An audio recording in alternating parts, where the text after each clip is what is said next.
Le he puesto por título a este mensaje, El mundo al revés. Hace varios años, un escritor uruguayo, Eduardo Galeano, escribió un libro que tituló Patas arriba. Y él decía que el mundo está al revés. Literalmente dijo, y en el mundo al revés, se premia al revés, se desprecia la honestidad, se castiga el trabajo, se recompensa la falta de escrúpulos y se alimenta el canibalismo. Y por supuesto, en el mundo al revés, nosotros nos encontramos porque conceptos que en teoría deberían de entenderse de una forma, los terminamos entendiendo de otra.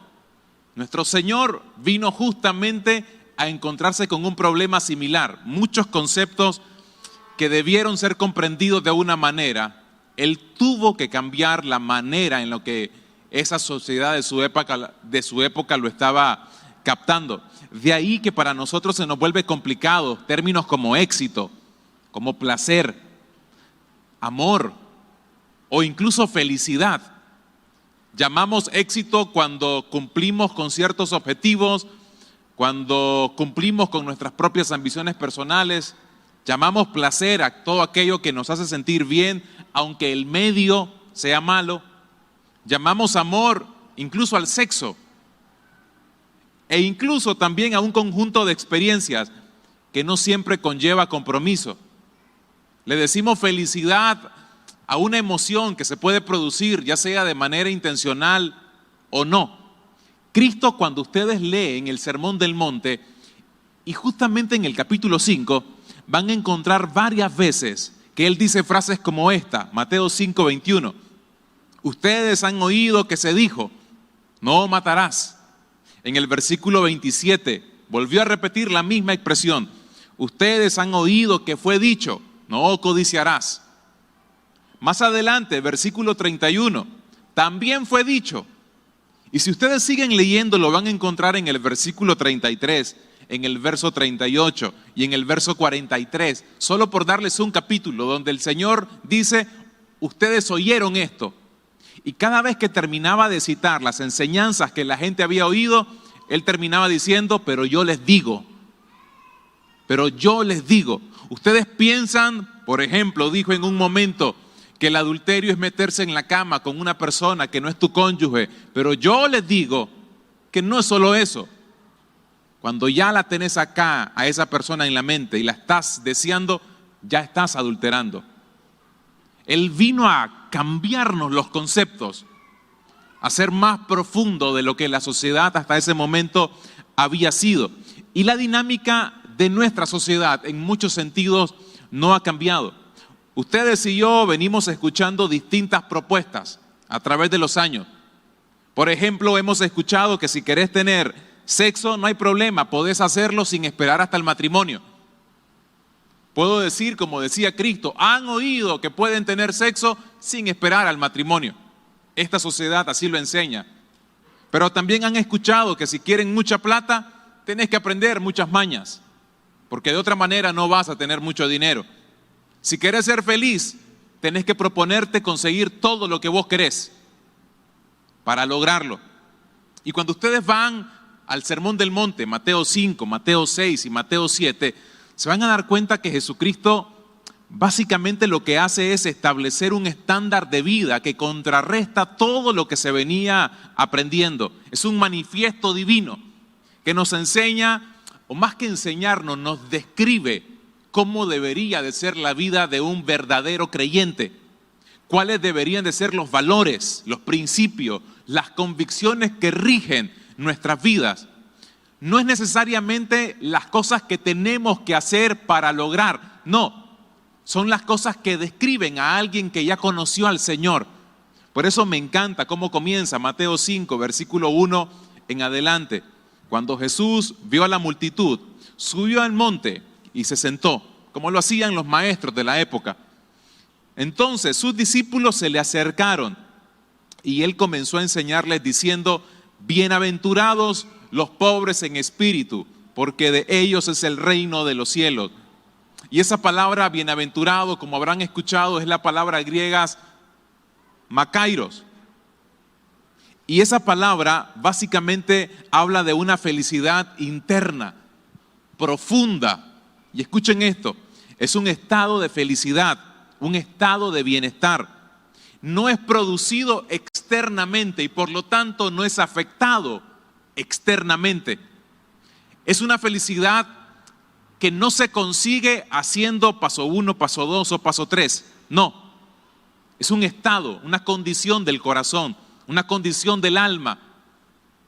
No hay una tarea que yo les pueda dejar para que ustedes puedan entender qué significa makairos en la práctica. No, es algo que surge de manera natural cuando conocemos al Señor y que gradualmente vamos descubriendo que hay una bendición, que es una dicha el poder ser parte de la familia del Señor. Pero eso entonces no significa que nosotros no podamos comprender lo que acá Jesucristo nos está tratando de decir. Esta palabra habla también de una virtud, y una virtud que describe también al mismo Dios. Cuando ustedes van al Antiguo Testamento, ustedes van a descubrir, por ejemplo, David, en el Salmo 68, versículo 35, él dijo esto: en su santuario Dios es imponente, el Dios de Israel da fuerza y vigor a su pueblo, bendito sea Dios. Los judíos tenían la costumbre de constantemente referirse a Dios con una expresión como esa: bendito sea el Señor, bendice alma mía al Señor, Dios sea bendito. Y constantemente lo decían. Salmo 72, verso 18, bendito sea el Señor, el Dios de Israel, solo el Señor hace maravillas. Salmo 119, versículo 12, bendito seas, Señor, permíteme aprender tus estatutos. Por lo tanto, para tratar de ponerle un sello a esta introducción, mis estimados, solo aquellos que participan en una relación con Jesús pueden experimentar este estado de profundo bienestar. Las bienaventuranzas solamente se pueden experimentar en la medida en la que tenemos una relación con Jesús. No hay otra forma. ¿Podemos ser felices sin Jesús?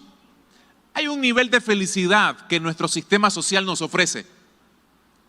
Hay un nivel de felicidad que se consigue a través de la plata, a través de las ambiciones personales, a través del cumplimiento de los sueños. Hay un nivel de felicidad que se consigue cuando uno logra sus metas, cuando uno obtiene cualquier éxito en cualquier ámbito de la vida, no importa. Hay niveles de felicidad que se consiguen, pero nos damos cuenta con el pasar de los años que se vuelven insuficientes.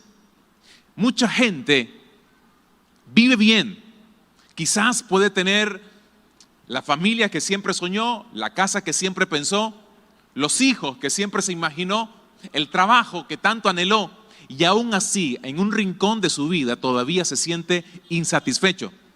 No tendría sentido que países que están muy avanzados a nivel económico, que tienen un amplio desarrollo educativo, intelectual, científico, tengan altas estadísticas en suicidios, por ejemplo.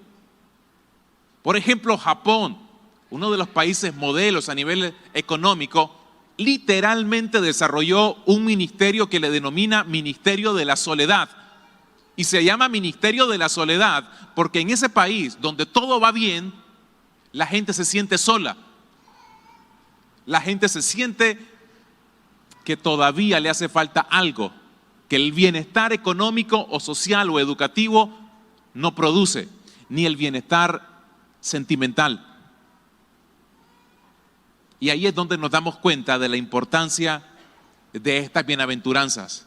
Por eso quiero simplemente detenerme en el versículo 3, que nos enseña la primera de las bienaventuranzas. Por favor, acompáñenme a Mateo, capítulo 5, versículo 3. Bienaventurados los pobres en espíritu, porque de ellos es el reino de los cielos. Y tengo dos preguntas cuando leo este primer versículo. La primera es esta: ¿por qué comienza aquí Jesús? ¿Por qué comienza diciendo que la dicha de la vida está vinculada con una pobreza espiritual? ¿Por qué? Esa es la primera pregunta que me surge. La segunda es la siguiente: ¿por qué es esta la fuente de la felicidad? ¿Por qué Jesús viene y dice bienaventurados, dichosos, en otra versión, o 3 veces feliz, dicen otras versiones, aquellos que son pobres en espíritu. Ustedes van a encontrar en la Biblia que hay diferentes momentos cuando se usa las paradojas. Las paradojas son cuando se unen esas ideas que parecen contradictorias. Porque aquí el Señor está uniendo aparentemente términos contradictorios. Ser feliz siendo pobre. Son 2 palabras que no suenan muy bien juntas. La felicidad con la pobreza. Y se está refiriendo, por supuesto, al pobre de espíritu. Pero solamente permítame usar la palabra pobreza nada más para mostrar en este momento el argumento. El Señor está dando algo que parece contradictorio.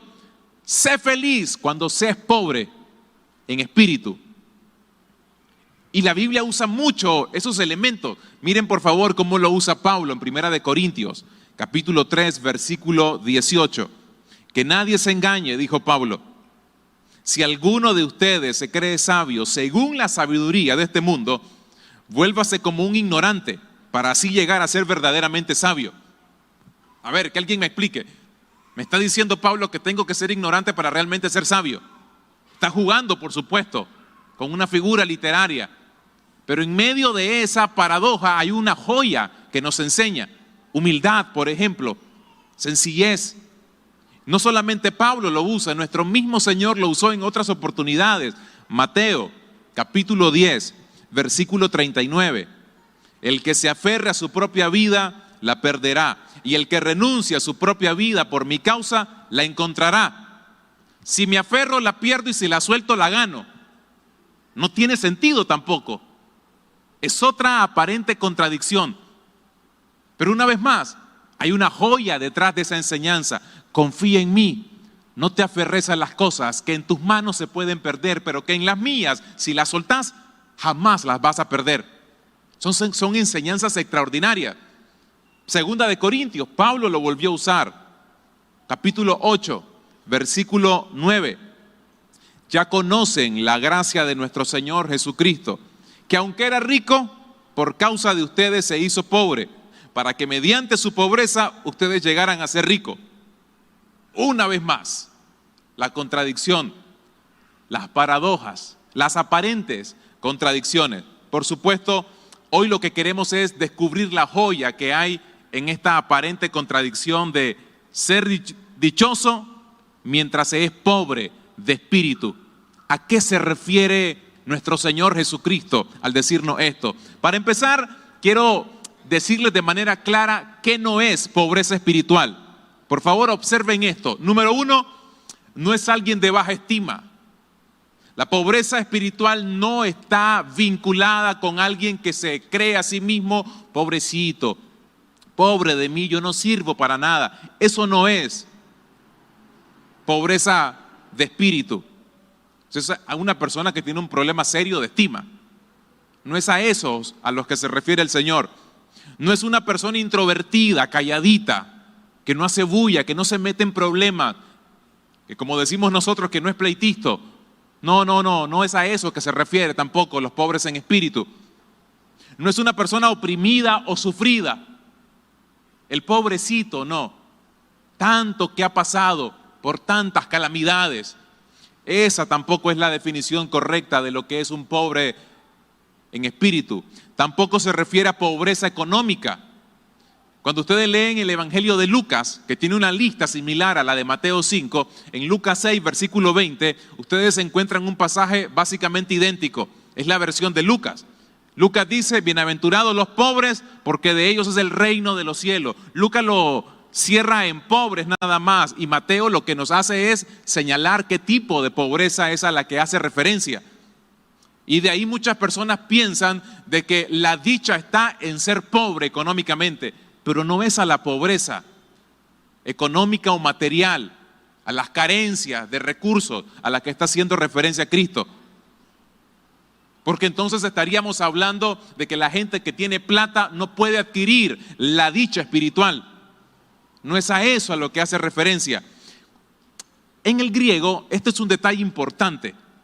En el griego, al menos en el griego de aquella época, habían 2 palabras que se traducían como pobre, pero que tenían a pesar de que en español se traducen como pobre, tienen connotaciones distintas. La primera palabra básicamente señala a una persona que tiene lo suficiente para vivir, pero se la pasa mal. Es como decimos popularmente, vive en dificultades. Como decimos popularmente, coyol quebrado. Así, uno dice, ala, el dinero viene a tortuga y se va a caballo. No mira la plata, se la mira difícil. No está tan bien. Entonces se la tiene que ver de a palito económicamente hablando. Esa es una palabra que había en griego que definía una persona como esta. Pero hay otra que señala a aquel que carece de las cosas necesarias para vivir. Se refiere al mendigo que depende de la bondad de otros para su existencia. Escuchen esto. Y esta es la palabra que usó el Señor. No la primera que les hablé, sino la segunda. La que hace referencia a alguien que depende de la bondad de otros para su existencia. Es alguien, literalmente, lo pueden definir como mendigo, pordiosero, desamparado, pobreza absoluta y pública. No simplemente es pobre, todo el mundo sabe que es pobre. Y si quieren ser todavía más literales, la traducción de esta palabra pobre, la que usa Jesucristo, se puede traducir también como encogido. De ahí que en aquella época era conocido, era fácil ver a un mendigo porque usualmente se escondían, estaban en las esquinas y cuando pedían extendían la mano y agachaban la cabeza porque no mostraban su rostro, les daba vergüenza. Ese es el pobre al que está haciendo referencia Jesús. Escondía su rostro. ¿Recuerdan a Pedro cuando en el libro de Hechos capítulo 3 se dirige al templo de la Hermosa y había alguien en la puerta que estaba pidiéndole? Y Pedro le dice, no tengo oro ni plata, pero lo que tengo te doy. Antes que le dijera esa frase, Pedro le dijo a esa persona, míranos, porque ellos no alzaban la vista. Ese es el tipo de pobre al que está haciendo referencia nuestro Señor. Alguien que se encorva, le da vergüenza su condición. Está tan absolutamente necesitado. Me gustó la definición que le dio el gran teólogo Juan Calvino. Miren esta frase. Solo quien se ha reducido a sí mismo a nada y descansa en la gracia de Dios es pobre en espíritu. Spurgeon dijo lo siguiente, el príncipe de los predicadores: no lo que tengo, sino lo que no tengo es el primer punto de contacto entre mi alma y Dios.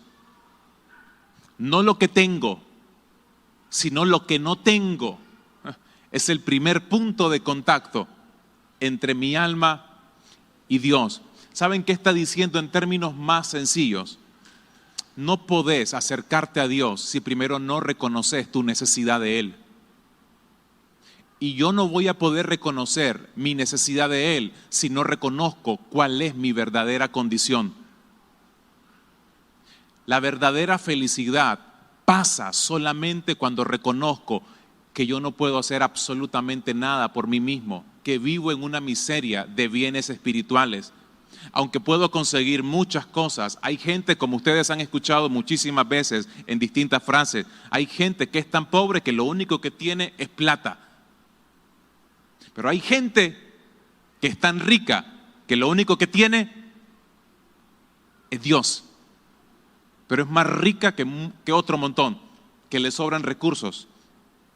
Quiero que vean algunas características del pobre en espíritu para ser más práctico. Número 1, el pobre en espíritu sabe que está arruinado sin Dios. Sabe que su vida no tiene sentido sin Dios.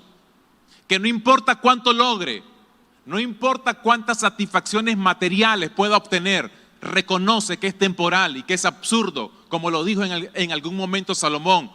Vanidad de vanidades, todo es vanidad. No me digan que pruebe con el placer, ya lo probé. No hay felicidad absoluta ahí. No me digan que pruebe con el dinero, ya lo probé, dijo Salomón. No hay felicidad absoluta por ahí tampoco. No me digan que el conocimiento, soy el hombre más sabio de todos, afirmó Salomón, y no conseguí absolutamente nada. No le negué ningún placer a mis ojos. Salomón, el hombre más poderoso de su época, diciendo, no le negué ningún placer a mis ojos. Y me di cuenta que la vida es vanidad de vanidades. Porque buscamos lo que necesitamos en el lugar equivocado y no donde lo necesitamos buscar. Por eso una persona pobre de espíritu sabe que está arruinado sin Dios. Juan capítulo 15, versículo 5 nos enseña que Jesucristo, recuerdan cuando dice, yo soy la vid verdadera. ¿Recuerdan ese pasaje? Y Él dice en ese mismo versículo, separados de mí, nada pueden hacer. Separado de mí, nada puedes hacer, diría el Señor. Nada importante, nada relevante, nada que cobre sentido. Segunda característica. Un pobre de espíritu se despoja de todo orgullo, porque no tiene nada de qué jactarse, no tiene nada de qué vanagloriarse, nada que lo haga sentir importante delante de otras personas. Número 3, no confía en sí mismo. No deposita su confianza en sus capacidades, en sus influencias, en su poder, en su apellido. Su destino no está puesto en él mismo, porque reconoce que está en otro. Número 4, no se jacta de sus progresos. El apóstol Pablo en una oportunidad le dijo a la iglesia de los Corintios, ¿por qué se jactan? Si todo lo que han conseguido Dios se lo ha dado. Aun cuando ustedes digan que fue por su propio esfuerzo, ok, pero la capacidad que tenés para producir te la dio Dios. El talento que tenés para producir lo que tenés, te lo dio Dios. Más allá de que te hayas esforzado, que hayas sido disciplinado, etcétera.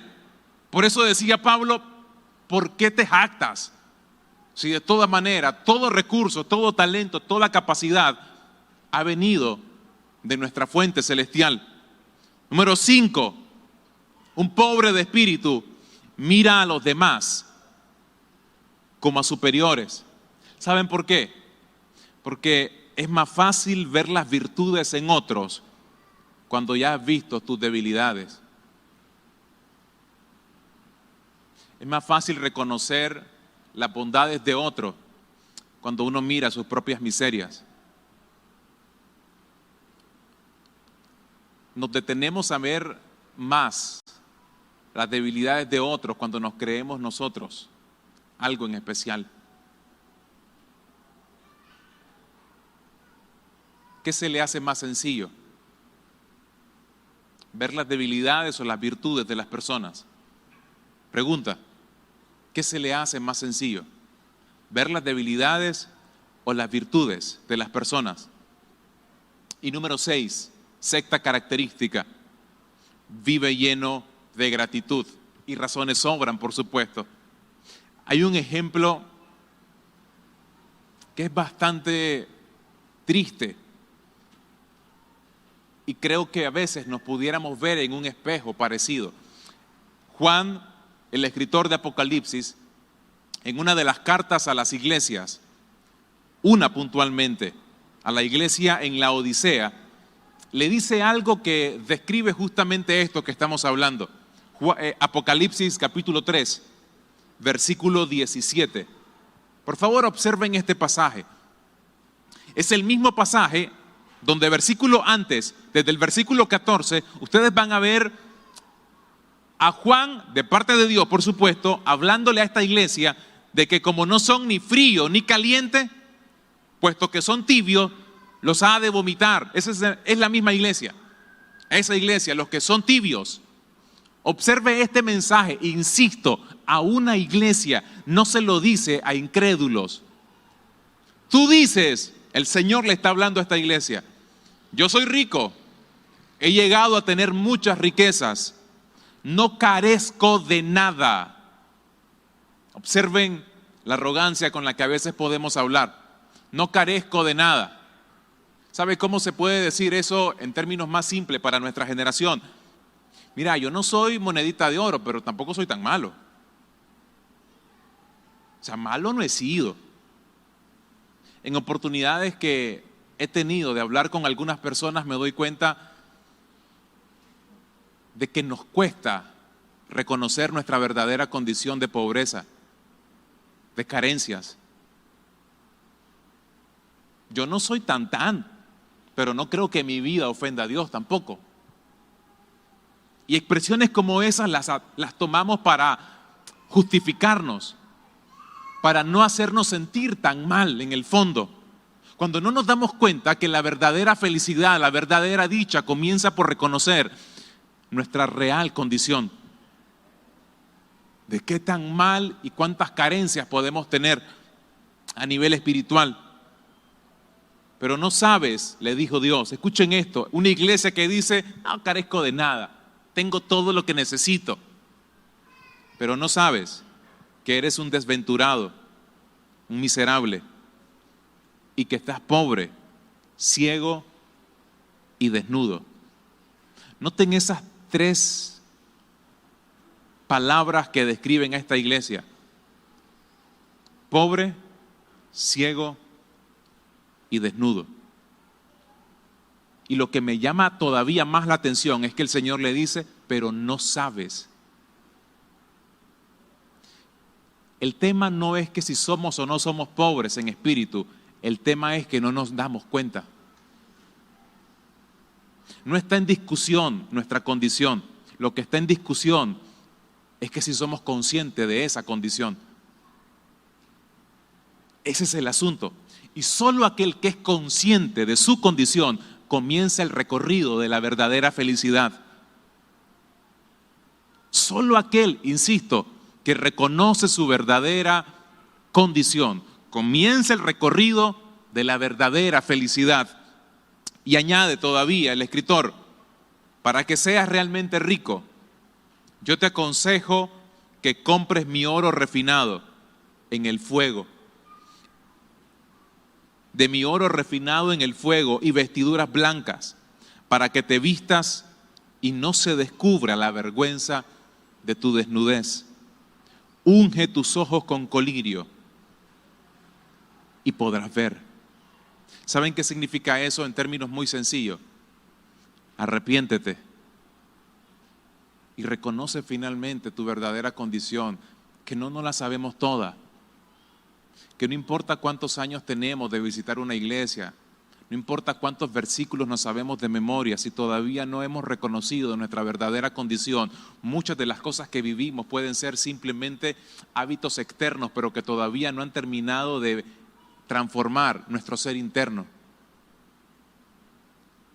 Y que tristemente batallamos con la tristeza, batallamos con las frustraciones o decepciones, porque no hemos entendido que la verdadera felicidad comienza en descubrir que no está en mí, que no está en las cosas que yo logre o deje de lograr, no está en las cosas que conquisto o en las cosas que fracaso, está en aquel que venció en una cruz hace casi 2000 años y que su victoria fue la mía y que si Él resucitó, yo también lo haré en algún momento. Y al haber creído en Él, eso me da esperanza para entender que esta vida, más allá de los avatares que pueda experimentar, momentos buenos o momentos malos, la verdadera felicidad es un recorrido que ha comenzado desde el momento que he puesto mi fe, mi esperanza y mi convicción de que Cristo es mi esperanza de gloria. Ahí arranca todo. Que si no fuera por Él, yo realmente estaría perdido. Era una iglesia autosatisfecha y superficial. Y la tragedia, les repito, era que ellos no admitían que eran pobres. Pensaban que eran ricos espiritualmente. Es cuando nos creemos especiales porque hay un don en el que Dios nos usa. Dios me usa mucho en oración. Dios me usa mucho para hacer milagros. Dios me usa, y puede que sí, pero el don jamás fue para vanagloriarnos. El don jamás fue para jactarnos de lo capaz que podemos ser de lograr cosas. Siempre fue para decir, como el apóstol Pablo llegó a escuchar del mismo Señor: bástate mi gracia. Bástate mi gracia. Me gustó un tuit que leí hace algunas semanas. A veces estamos tan aparentemente satisfechos y llenos que no cabe ni Dios en nuestra vida. Y esto va justamente para nosotros como creyentes. A veces nos sentimos tan satisfechos o llenos, pero a veces ni Dios cabe en nuestra propia vida. Por eso, como dijo alguien más por ahí, necesito que Jesús me salve hasta de mí, unas cuantas veces al día. Necesito que me rescate. Voy cerrando el mensaje. Me encanta porque Jesucristo dice: felices los pobres de espíritu. En otra versión dice los humildes, los mendigos, pudiéramos traducir también, aquellos que se encogen.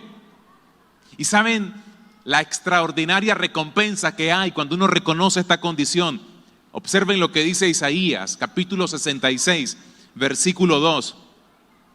Dios hablando: yo pongo la mirada en los pobres y humildes de espíritu. Miren, el Señor quiere robarse la atención del Señor. Observe la manera en que se logra. Dios dice: yo pongo la mirada en los pobres y humildes de espíritu y en los que tiemblan al escuchar mi palabra. Salmos 34, 18. Cercano está el Señor para salvar a los que tienen roto el corazón y el espíritu. Isaías 57, versículo 15. Está el Señor, porque así ha dicho el alto y sublime, el que habita en la eternidad y cuyo nombre es santo. Yo habito en las alturas, en santidad, pero también doy vida a los de espíritu humilde y quebrantado, y a los quebrantados de corazón. Jesucristo termina esta primera bienaventuranza diciendo: dichosos los pobres de espíritu, porque de ellos, noten que no dice será, dice que de ellos es el reino de los cielos. No es que ellos serán recompensados, ellos ya son recompensados. Cuando reconozco mi verdadera necesidad de Dios y que sin Él no puedo hacer nada, y que por causa de mi pecado yo estoy distante de Él, comienza el proceso de una recompensa en mi vida.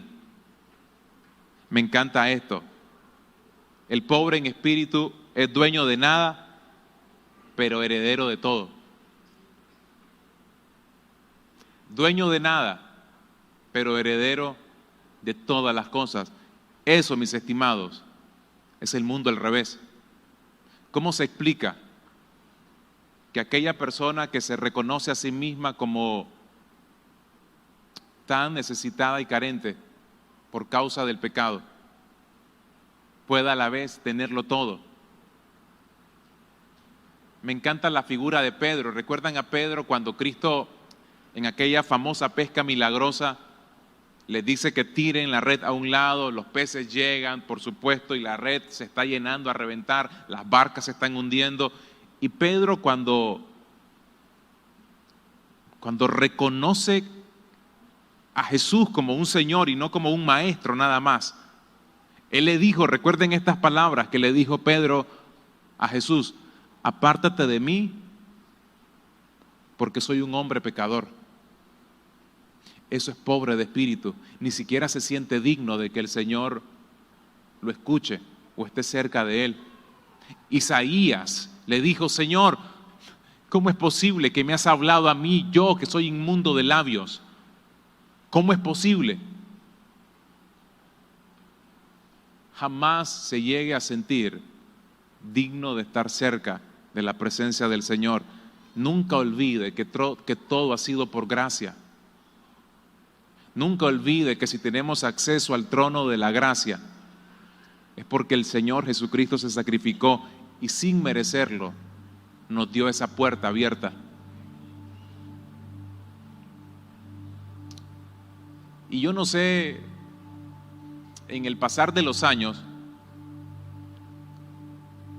creo que cuando se nos olvida estos principios, y digo se nos olvida, porque he pasado por esa ruta también, uno llega a vivir dando por sentado la gracia del Señor y olvidando que en realidad yo no merezco absolutamente nada, que realmente no soy digno de absolutamente nada. Y en la medida en la que constantemente llegamos a la presencia del Señor, no con la falsa humildad de Señor, yo pobrecito, yo pobre miserable, no. Porque el pobre de espíritu sabe cuál es su condición, pero busca esa riqueza espiritual en aquel que es el Padre de todo. Y ahí cambian todas las cosas. ¿Qué va a hacer usted, mi estimada y mi estimado,